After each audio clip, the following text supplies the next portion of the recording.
Creative Loitering, podcast episode number 4.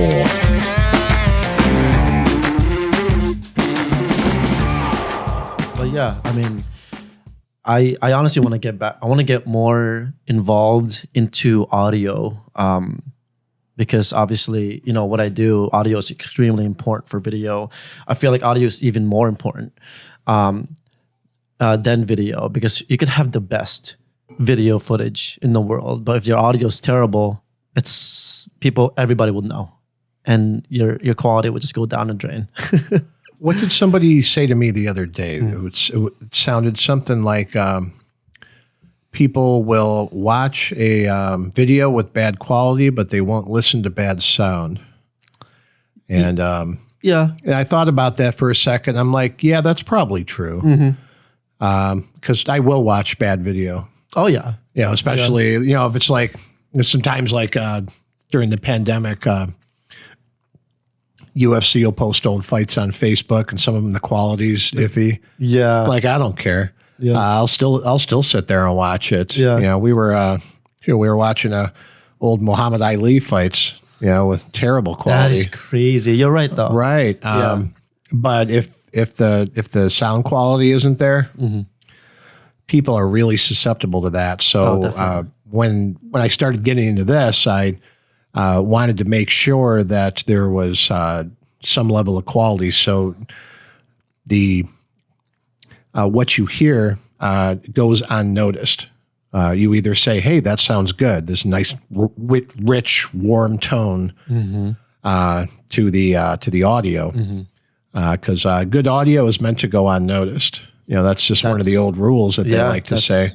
And with spoken words, I think that really has a lot of merit. If you can hear the room too much, or if it's got like a brittle, tinny kind of tone to it, it just takes you right out of the experience. Oh, it really does. You don't have to be an audiophile to be put off by bad audio. Yeah. And you can't just look past that. That will stick with you, and that will just ruin the whole experience.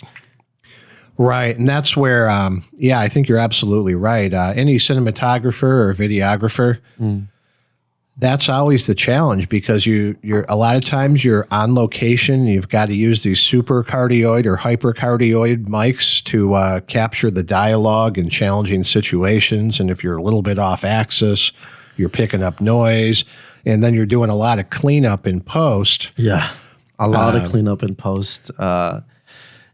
Yeah, it's absolutely true. Audio has always been an ongoing challenge for what I'm doing as a videographer, a cinematographer, especially with the weddings, because you know it's nothing planned. There's no takes. It's just whether you get it or you don't. And you know, for any aspiring videographers or cinematographers out there that wants to do weddings in particular, pro tip is to make sure you have great audio gear that you could take with you. There's no such thing as redundancy in audio. The more audio gear, the more audio backups you have, the better. Just in case something happens. You know, we have been using when we do go out there and shoot a wedding, we do have these Zoom mics recording audio equipment that we have, and that's fine. That's sufficient. We have 2, 3 sometimes backed up. We usually have the efficient geared up. We also have the groom mic'd up and have sort of like a third audio for ambient noise. So yeah, I mean, redundancy, it does not exist when it comes to audio. The more the better. It matters. It matters for sure. It really does. And redundancy is a really good point because you never know what's going to happen. And I did some training videos last year. Remember I was telling you about how I ended up with those Sony lav mics? Yeah, I remember. Because I tried to go cheap on the lav mics. I'm like, geez, we're just doing a couple of training videos. Yeah. It's like, no, you can't get away with doing that. Ended up with the Beach Tech on top of the camera. Yeah. And, a lot of that stuff, it just really turns into a can of worms. And this project, in a lot of ways, has done that. So if you want to, what I discovered is if I want to add video to a podcast and I want to be able to have a long-form conversation with somebody, because I've done a few this week where we're talking for several hours. Sometimes for 2 hours nonstop. And if you're using DSLRs with a 30-minute video time limit, how are you supposed to do that? Exactly, I started asking questions and looking into that a little bit, and you just run right into this pretty big cost barrier with that, because you end up having to plug the HDMI recorders and one for each camera. Right. So if it's the two of us, like I did one, did I send you that test I did yesterday? You did. Yeah, you did. Right. So you got one wide shot, and that's fine, and that's enough. But now if I want to cut to you while you're saying something for your reaction, or to me, now I got two here. Yeah. So I got well, that's going to be interesting once I put some lights up. I've got the rest of the curtains and stuff arriving this weekend. Nice. That'll be interesting to see how that comes together. But what am I going to get? 3 HDMI recorders for 3 cameras? Yeah, it's true. It's once you start adding different angles, that's when things get a bit complex. And you sort of that's why it's so good to have a mixer like this, and just to record the audio, so you don't have to worry about the audio that's on camera. It just makes things a lot more basic, a lot more, it keeps you in track, really. Because a lot of things could happen when it comes to video and audio combined. I mean, yeah, you could sync it, you could sync things in post, but if you know that you're getting great audio for the gear that you have with the mics, then that's all you need for sure, especially for something like a setup like this, a podcast setup. So, I mean, what you have here is actually it's very good. So I don't think you have to worry about anything really. Well, if I want to get decent light and sound, if I want 4 people, we need to open this up a little bit more. Yes. So, I was looking at different options with that, and we're just doing this for fun. Oh yeah, there's no sponsors or anything yet. Not yet. Okay, so what? Tim Hortons soon.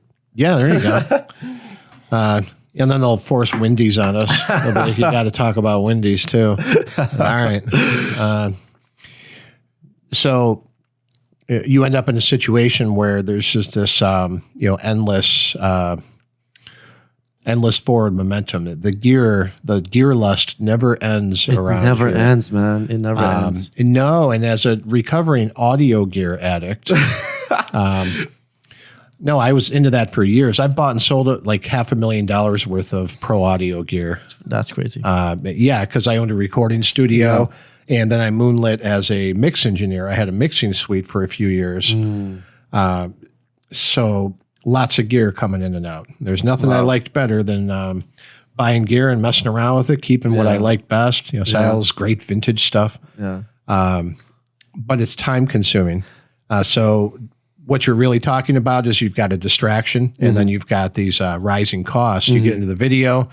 It looks like it'll end up, if I wanted to hook up HDMI recorders to 3 DSLRs, each HDMI recorder, once it's all said and done, after all the requisite accessories, you're looking at about $800 each. So that'd be a $2,400 cost to be able to record continuously. Oh, yeah. And I got to thinking about it, and I read a couple blogs online about it, and somebody said, you know what, do yourself a favor, just get a camcorder. True.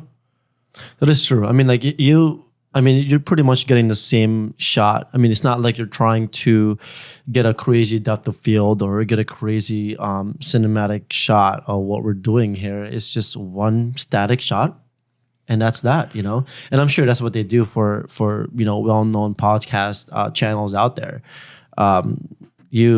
They usually have pretty much that same setup. They're really not trying to do anything fancy because they're actually more focused on the audio. But yeah, I mean, it's definitely something whether you want to think about yourself, whether you want to spend $2,400 on something that you want to have multiple angles on, or just have one angle set up and all you really care about is what you're talking about. Not usually the visuals. Exactly. Yeah, and when I read that, I realized something. I had my blinders on because as a photographer, of course, I want to use my DSLRs. Oh, of course. for the video. Yeah. So it never really entered my mind. In fact, I resisted that thought. I even saw that other major podcasts were using video cameras, like camcorders, and not particularly good ones. I've been looking into that lately. So, like, let's use Joe Rogan's podcast, for example. I tend to watch the Joe Rogan Experience on YouTube. I'm rarely just listening. I'm usually watching, right? They've got 4 Canon video cameras. You can buy one brand new for about $1,200, the ones they're using. The C100s or the C200s. I think that's their video. That's their video line, primarily video line. Yeah, right. But so it's $1,200. Yeah. You can buy one brand new and have it shipped to your door. They're not using anything fancy. Yeah. To capture the video, because as you said, you almost don't want to narrow depth of field, because if I'm going to move around here and there and I'm getting my coffee, you don't know what people are going to do. Yeah. So now they're going to end up out of focus. So I shot this at a 105 at I think 2.2, and then I went down to 2.8. I think. Yeah, I think. Okay. Yeah. You could even go down lower than that. Yeah. Even with that, 3.5. That's the thing, man. Even with that compression, like I focused right about here. Yeah. It wouldn't surprise me if I got that on the big screen and I noticed that you and I were a little soft. A little soft, yeah. And maybe like Bethany, when she sat back, went out of focus. Yeah. So our little depth of field. Right here. Yeah. Right. So you don't want to play those games if you're just trying to capture it. No. You just want to be able to see what everybody's doing and not have to worry about it. That's a camcorder's job. True. So, the person that wrote that, they were right, I think. And especially if you're, looking at basically the same cost to get the recorders that are going to be obsolete soon. Yeah. Because they're about to lift that 30-minute limit. It turns out that 30-minute limit has more to do with export tax than sensor overheating. True. Right. Yeah. They tried to say, the sensor can overheat after 30 minutes. And then, and by the way, we have to pay a 6.5% export tax for anything that records over 30 minutes. So which one is it? Yeah. Is it both? Because if it's 2 reasons simultaneously, now I'm suspicious. Yeah, I know, right? Right. No, I when I do record, because I shoot with Canon, and Canon, I didn't know this, but Canon does have that 30-minute limit as well. And I never really had to test that when I'm on the field, because usually ceremonies only are like 15, 20 minutes long, and you just tend to end that clip whenever it's over. So we never really had to sit down, do a podcast, or sit down for a number amount of hours and just keep it rolling, really. Right. So yeah, I think you're right about the file too, because when you have something rolling for that long, depending on the frame rate that you're shooting at, your data on your card is just gonna fill up right away. Because this is more information that are coming through. So yeah, I mean, that's why it's better to shoot in a lower frame rate, like a 24. You're shooting at 24 right now, right? Yeah, 24 or 30 when you're doing something like this. And then if you do have more leeway on post, then you shoot more frame rate, 60 or 120 if your camera has that. But yeah, it's usually for my experiences, it's pretty much the memory of the SD card that you have, which is why I usually just use anything more than a 128 for SD cards on my Canon, and try to shoot at a lower frame rate. Really depends on what you're doing. Depends on what you're doing in post. Is that in reference to the buffer or to the storage size of the card? That's the storage size of the card. Yeah. Because a lot of these clips I've been doing at 30 minutes, they end up being about 3 gigabytes. And I'm saving those onto a 120 gigabyte XQD card. So when I do the math, I'm not sure if Nikon can really give me that reason anymore. I think it has more to do with the 6.5% tariff on video cameras.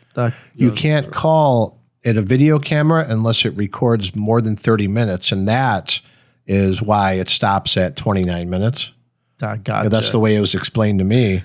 Yeah. That never mattered. Just like you said, I never even thought twice about it. Yeah. In fact, I thought I saw there was a 30-minute limit years ago. And I'm like, when would I ever shoot for 30 minutes? Exactly. Yeah. Well, no. Time This is when flies. I would shoot for 30 minutes. So if I want to do something like that.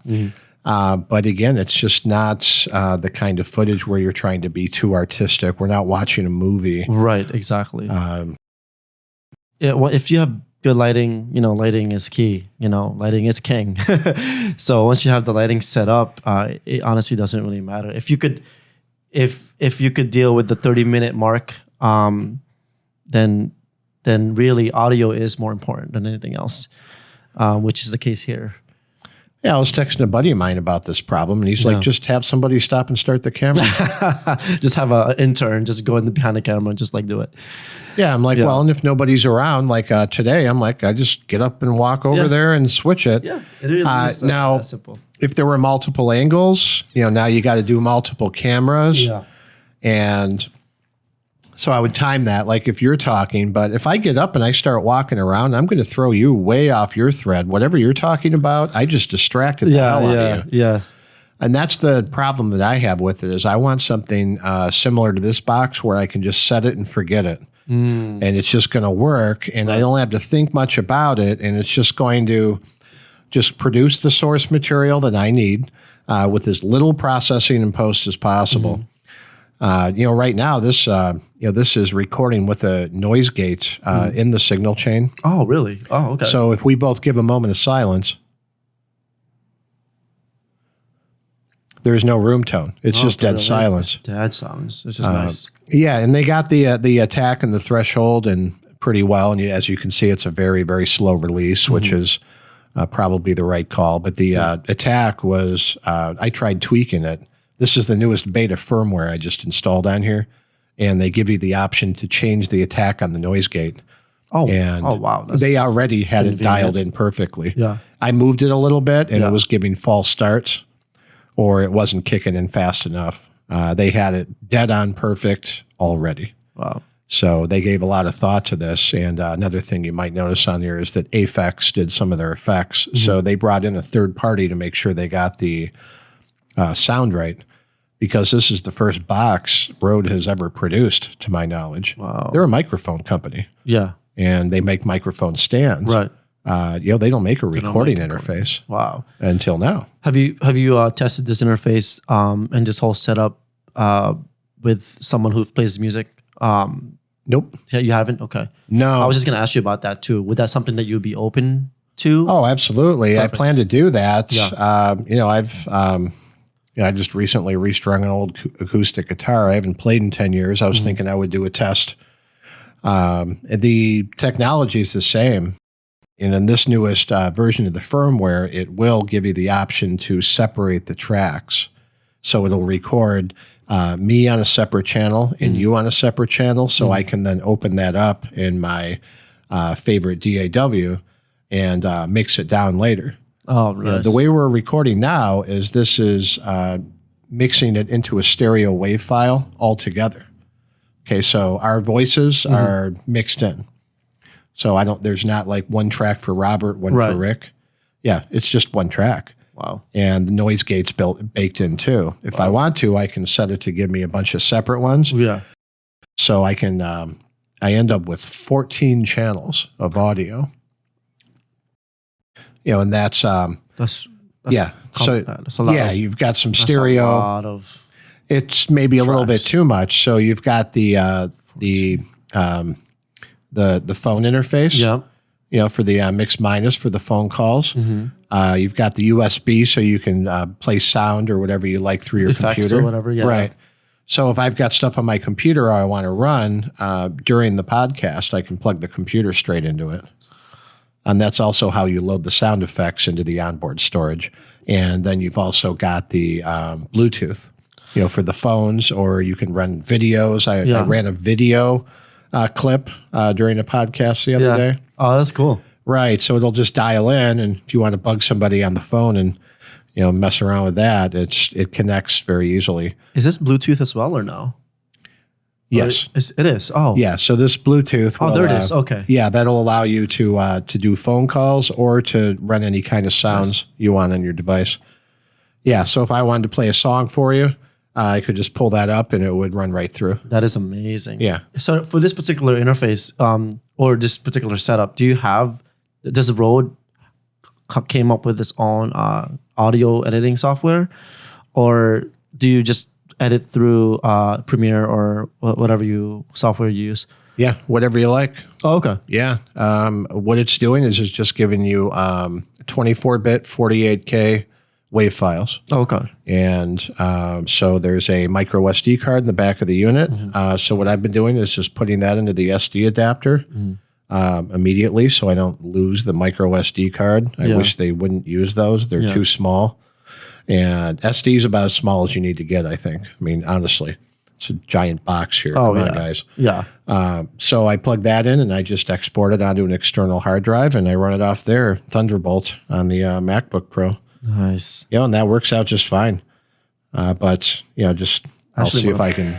That is amazing. Right. So it's just on its own fader. Yeah. So I can just run that and.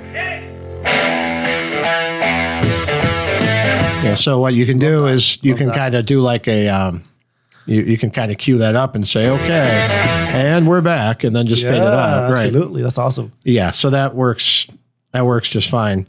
But then you got to remember to disconnect it so it doesn't want to send noises when you don't want it. Someone calls you.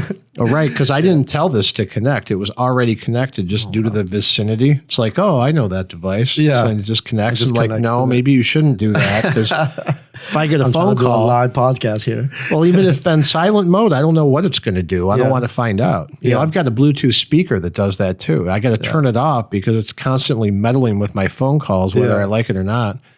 You know, we're still ironing out some of the Bluetooth settings there.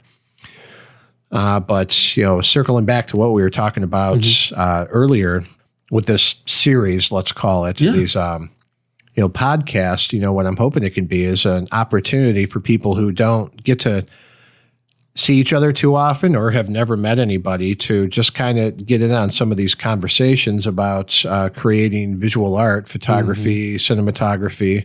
We can do that now. You can have a photo album, sure. Let me ask you, wouldn't you love to be able to look through an old photo album and listen to your great-great-grandparents talk about those photos? Oh, absolutely. Right, but that technology wasn't there. So their thoughts and their emotions and their stories about those photos have been lost to time. Yeah, and it was just dependent on that photo. Right. There's no evidence that's backing it up.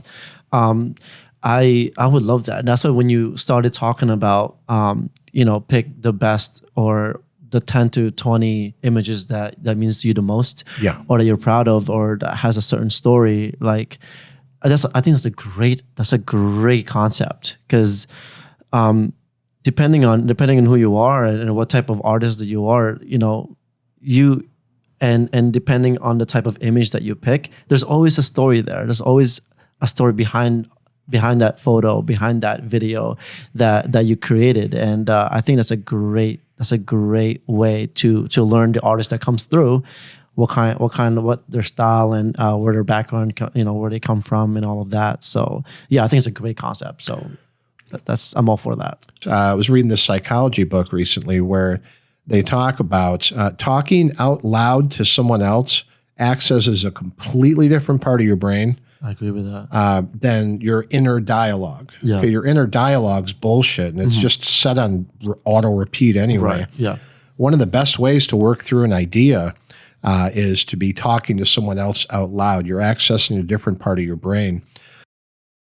I would love to do stuff like this and have people like call in, like do some kind of live one day. Oh, nice. And do like concept parties. So you can type in or you can call and let's develop a concept for a group photo shoot live on a video podcast. And everybody can kind of throw their 2 cents in there. And maybe what we'd end up doing is doing like a photo challenge that way. So like, okay, here's a topic. Here's how we're going to do it. And here's how we're planning it. Yeah. And you guys should group up and you should do the same concept, the same theme, more or less, but in your own way. And then we'll reconvene later and look at what happened, and post up everybody's images or their video or whatever it might be. And let's see what everybody came up with. Yeah. Wouldn't that be a fun experiment to see where something like that could go? Yeah. Because now that we've got these tools at our disposal, we've got the technology to be able to communicate like this. So it's the possibilities are endless. Yeah, absolutely. So again, it goes back to the spoken word versus the written word. And there's this shift going on in society that we don't exactly know what to do with yet. So we're just playing with the pieces. That's true. Now. And I like the fact that also the idea of if you do it live, you have other people, commenting in and interacting with you, and then it's giving you sort of their feedback and their reaction at that time. Exactly. So it's actually very, very interesting. The whole podcast business is exploding, to the point where a lot of the stuff that we're using today is out of stock. You just can't buy it. Wow. For example, that microphone Bethany was using, I was able to get a couple copies of that. Amazon has run out, and on eBay, people are paying sticker price for used copies of that mic. Yeah. So they're paying the same price as new for some unknown used copy on eBay that who knows what's going to arrive, right? That's crazy. Yeah, a lot of people are getting into more podcasts, and I have found myself watching more podcasts and listening and watching more podcast videos recently. I've been following Gary Vaynerchuk. Oh yeah, I've been following him for years. Yeah, I've been following him. He's got some interesting stuff to say. Yeah, he really does. I've been following him. So so Rogan's Jamie is like Gary's like D-Rock. D-Rock is like his like videographer that just follows him around. And he does like these vlogs, his videos on YouTube, and it's pretty much his assistant really. He would just be like, like D-Rock, what was that thing he would just like, and he's always there to just answer whatever questions. But yeah. Sometimes you end up with that producer / assistant behind the scenes guy. Yeah. That's just helping the content move forward. Yeah. If you keep doing this podcast that you have set up here, like you probably have to eventually go through that process of having somebody as like assistant or like your Jamie or whatever, like I think it's one of those things where you unintentionally would naturally happen. So yeah, I could I wouldn't mind doing that. You mentioned Gary Vaynerchuk. Yeah. Yep. He framed that really well. What he said at some point, someone asked him about making online videos. And he said, don't be selfish with your content. No, don't be selfish with your content. And that sums it up. And that took a minute for that to soak in for me. Like, okay, what does that mean exactly? Don't be selfish with your content, and just making stuff that you want. And him making that distinction, I think, was useful for a lot of people.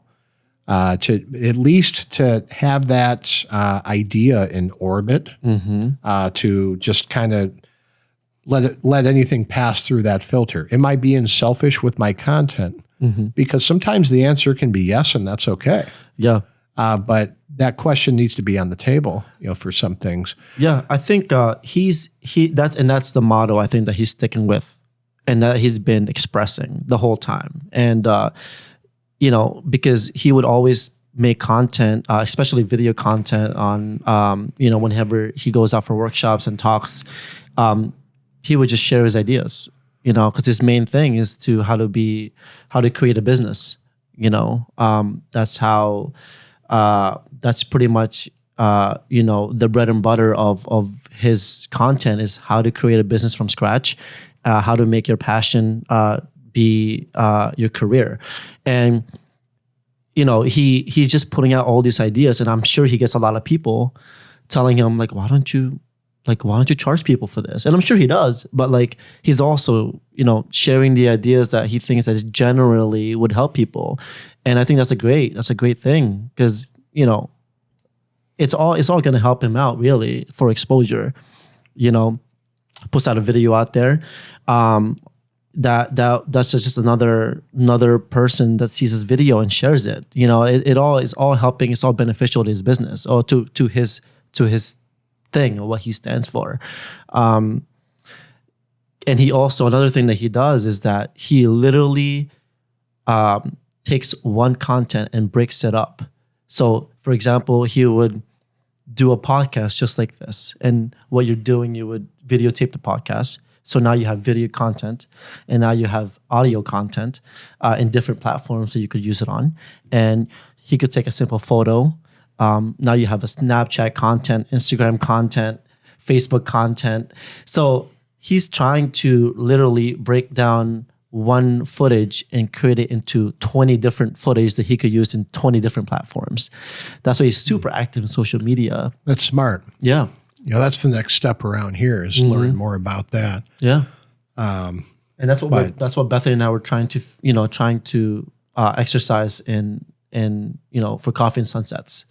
You know, we try to our first steps is to create all these platforms and then try to break it up, or try to break up the content so that we can accommodate each platform properly and use it to intertwine with each other and support each other's platforms so that we have more exposure in social media.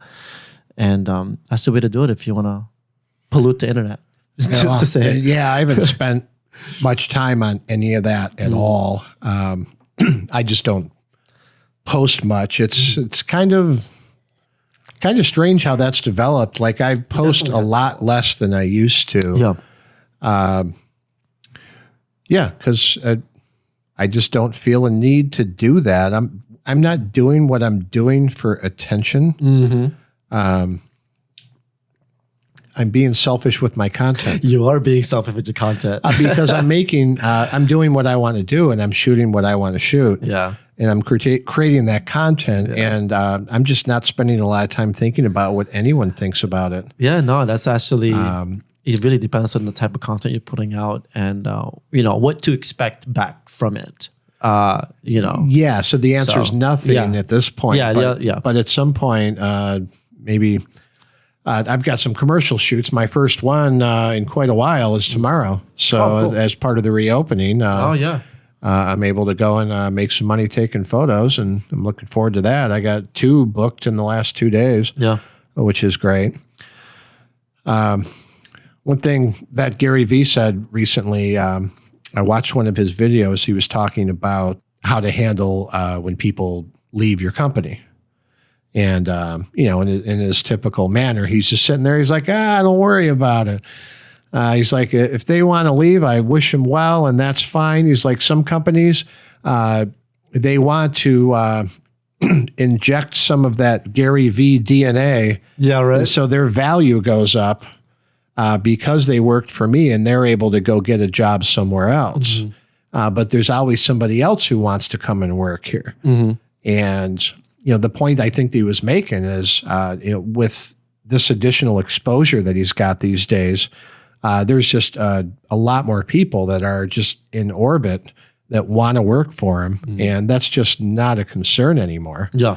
Because you got people literally lining up pretty much that want to come and work with them. And, and maybe that's, as you said, part of why he produces the content the way he does and releases it the way that he does is so he doesn't have to worry about situations like that. Yeah. Yeah. If somebody wants to leave, you're like, bye. Exactly. Yeah. Yeah. Because somebody else will hop on board. No problem. Yeah, absolutely. Yeah.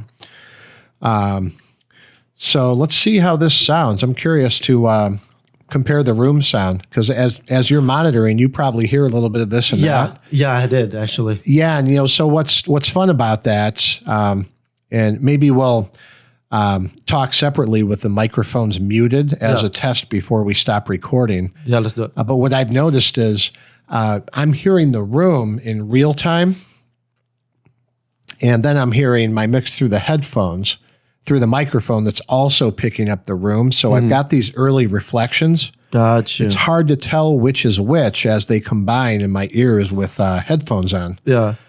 But I'm always surprised on how little I hear the room in the actual recording. Yeah. Is that a fixed lens, that wide shot that you have out there? Yeah, that's a Prime 105. 105. Oh, okay. Yeah. Oh, 105. All right, great. Yeah, that's probably my favorite lens. Yeah. That's actually the same lens I used shooting a couple weddings with you. I think I've seen you use that lens before. It's a great lens. I don't get tired of it. That's my favorite lens. Unfortunately, Canon doesn't make an equivalent. They don't make a 105 1.4. Last I heard, 100. I have 100 1.8, or maybe it's a 2.0. But yeah, I usually use 100 or 135. Yep. So yeah, they don't have a 105. Yeah. Yep. They don't do it. They don't do it. Canon Nope. doesn't do a lot of things, but you know, Canon does has the job. best 50 millimeter. I have to agree with that. Yeah, the 50 millimeter 1.2 L series, Which I don't have. His is ridiculously expensive, but I've used it before and it's amazing. That's the only Canon lens that I miss using. Yeah. Yeah, because the Canon is superior to the Nikon. What's 50 millimeter. What's the price tag on that? I believe it's like $2,000, 2,500. You could get one for 1,500. 50. Oh, okay. Yeah. Yeah. You'll pay closer to two some places. Yeah. I would not recommend the 85 millimeter 1.2 L because it's a wire driven autofocus. It's very slow autofocus. Lots of hunting. Yeah. Yeah, they seriously need to update that design. Yeah. No, that's true. It's focus is also another thing too, because with video, with weddings, I have to do autofocus obviously because you can't, you don't set up your shots. People are moving around. Like you have to get the shot either way.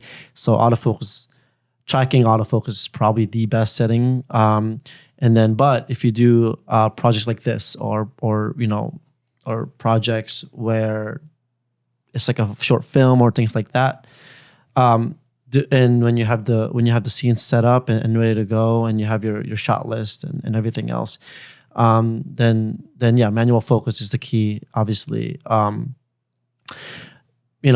trying to when I do more, I like to upgrade my video gear because I feel like DSLRs that I'm using now because I'm using a 5D Mark IV for my videos, but I just feel like it doesn't have quite the best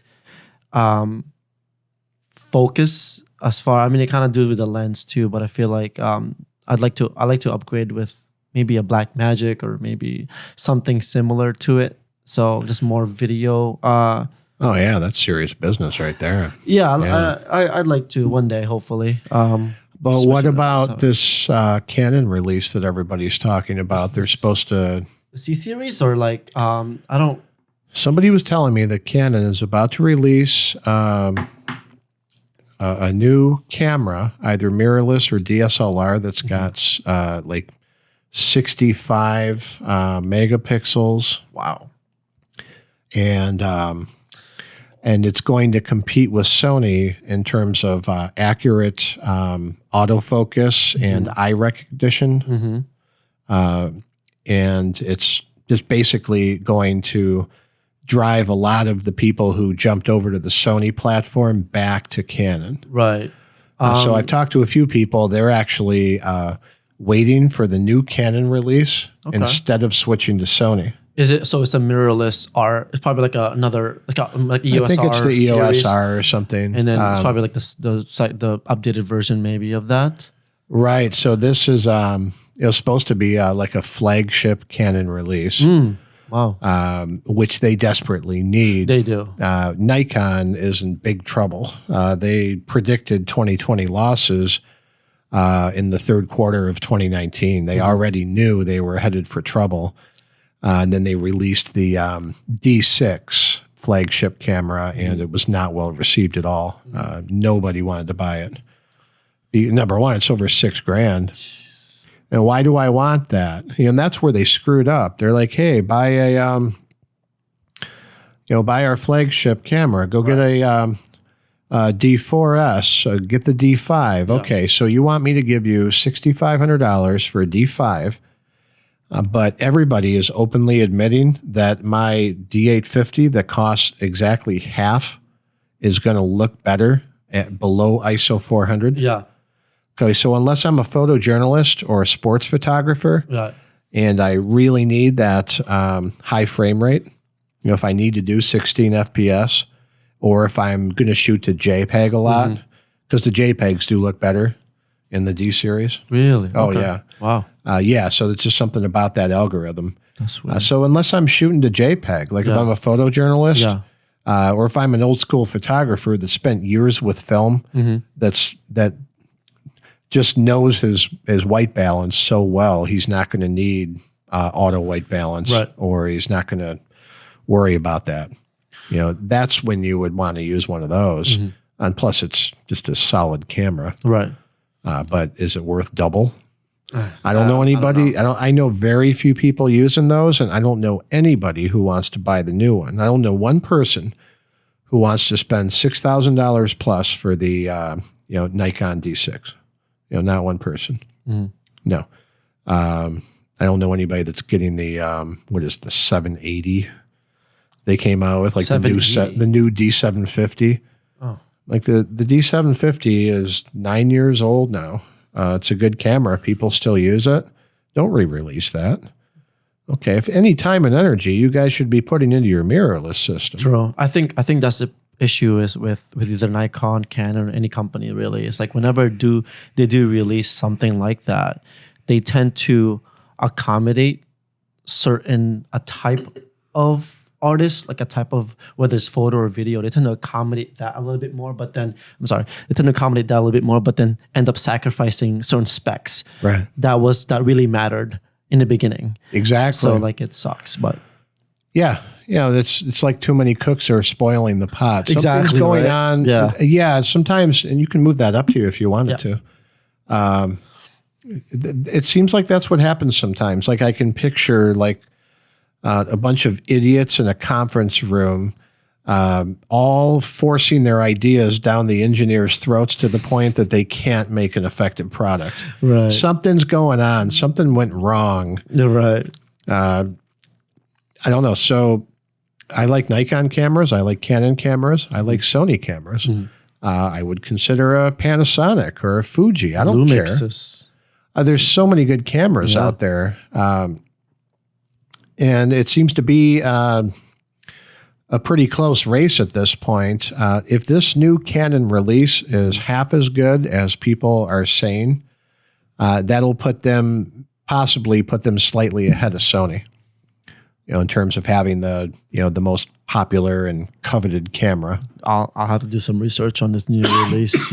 Well, that's great news for all you Canon users who were thinking about jumping ship, but you really didn't want to. Well, I guess we'll see how it goes because, like I said, I primarily do video, and if anything, I'd rather look at specs that accommodate video specs, but it also means that they're sacrificing something else for it.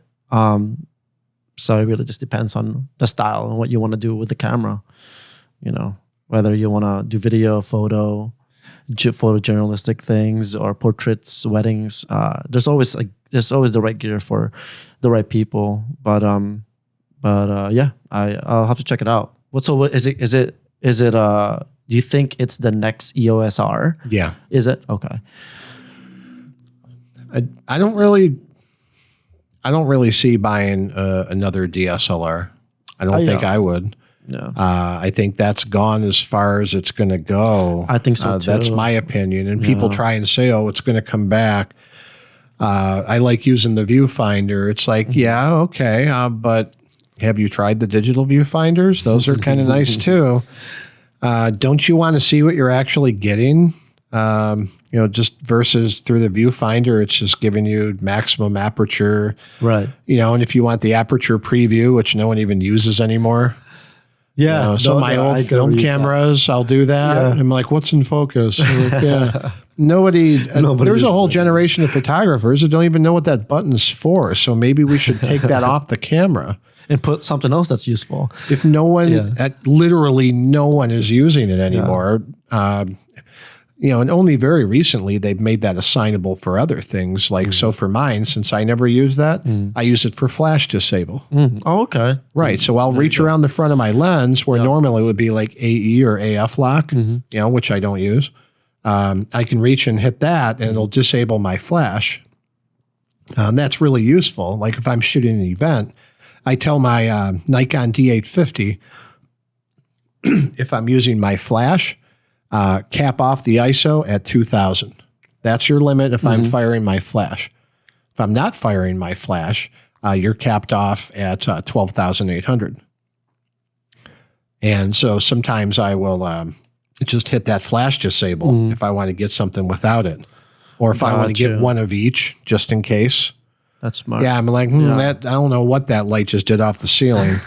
And this moment's almost over. So I'm going to go click, click, and I'm going to get one of each. So it's going to be like maximum ISO 2000 and ITTL, bouncing my flash off the ceiling or wherever I'm lucky enough to have near me. Yeah.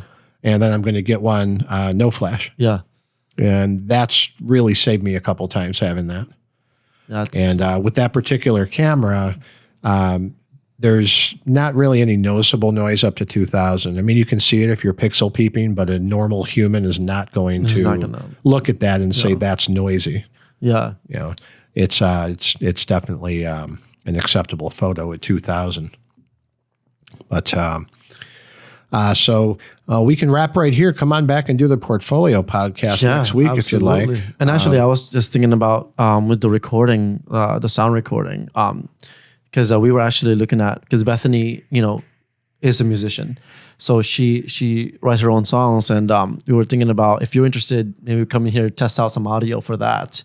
Oh, definitely. She plays her music and stuff like that, because we want to figure out how it sounds when it's recorded professionally. So But for sure, we'll definitely have to come back to do the portfolio. I think that'd be really fun, actually. That'd be really fun.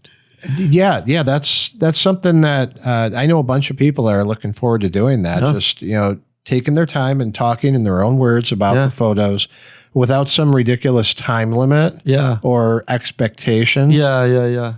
It's just a conversation about your experience, pretty much. Yeah. Exactly. So that export tax-free Nikon 850 probably cut off the video a minute ago. Probably. Go ahead and give your social medias one more time. Oh, yeah. So my personal social media is, Instagram is at Barawas. That's BARAOWAS. And Bethany and I have mentioned Coffee and Sunsets before. So follow that Instagram. It's coffee_and_sunsets. And and stay tuned for more content from those accounts. All right. Thank you for having me.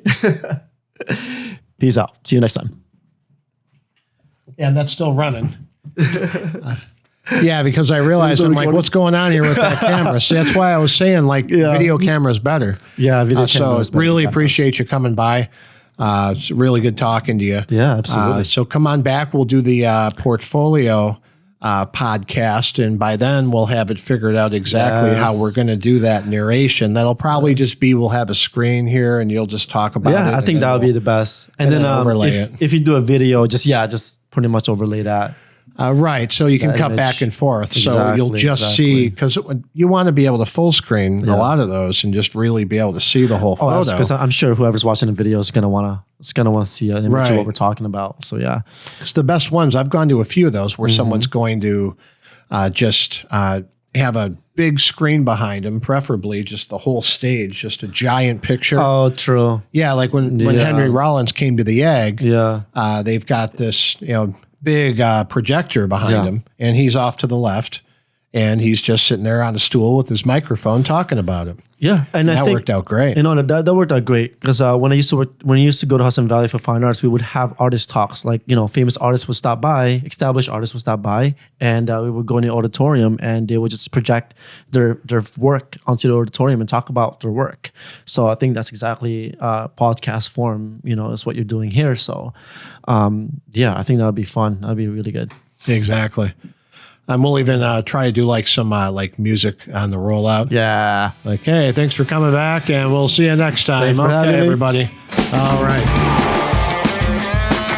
Thank you for listening to the Creative Loitering podcast. Don't forget to ring the bell and subscribe and like and comment below and enable notifications, and click the heart and leave a review and swipe right at Patreon and OnlyFans and make a donation, and follow me on Facebook and Snapchat and Instagram and Twitter and WhatsApp and WeChat and TikTok and QQ and QZone and Reddit and Twitch and YouTube and Vimeo and Pinterest and Periscope and Valence and Zelle and Venmo and Untapped and Alpha and Ubo and House Party and Peanut and Caffeine and 23 Snaps and Likey and 8 Tracks and Academia and Fark and MeWe and Tumblr and LinkedIn and Tagged and Nextdoor and Mixed and DeviantArt and Quora and Flickr and Meetup and Reverb Nation and Goodreads and Flickster and Caring Bridge and Wattpad and Crunchyroll and eBay and Smugmug and Skyrock and MyHeritage and LiveJournal and VK and Classmates and SoundCloud and Bubbly and We Hearted and